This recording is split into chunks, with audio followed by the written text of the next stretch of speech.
There was a couple who was eating in a restaurant. At that time, a distinguished looking man entered, and then he started chatting with them, and he made friends with them and started sharing his story. He said that actually, when I was a child, I had no idea who is my father, and I would keep asking people, who is my father? And my mother could never tell me who is my father. And when people would ask me, who is your father? It was the most embarrassing moment. One day, a preacher who would preach on the principles of God consciousness came to visit our school. And then I interacted with him briefly, and right in front of everybody, he put his hand on my shoulder and asked the question which I dreaded the most. And he said, "What's your name, son? And who's your father?" He saw the pale expression on my face. He saw that I was becoming embarrassed and speechless. He immediately caught the sensitive moment and said, "Dear son, that's fine.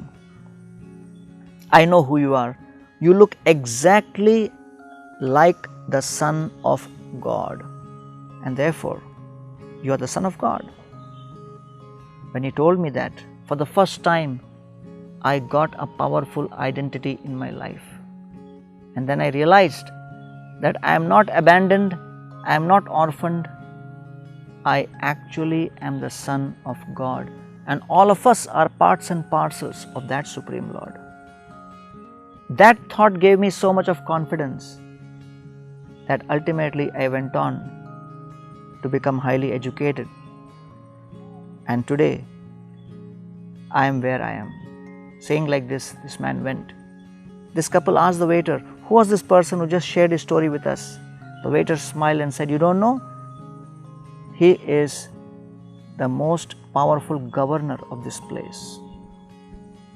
Thus, we find that there are moments in life where we need self-confidence. And once that self-confidence is restored, everything else flows. Tameva vatsashraya bhritya vatsalam mumukshubhim mrigya padabjha paddhatim ananya bhave nija dharma bhavite manasyavasthapya bhajasva purusham. When Dhruv Maharaj is in great distress, his mother consoles him and says, "My dear son, just go to the forest and search out for that Supreme Lord who is the father and mother of practically every living being. As a mother, I may wipe few of your tears, but Krishna has the love of millions of mothers in the heart, and therefore he will eradicate your distress forever." Dear son, please remember that you may be my son, but ultimately you are the Son of God.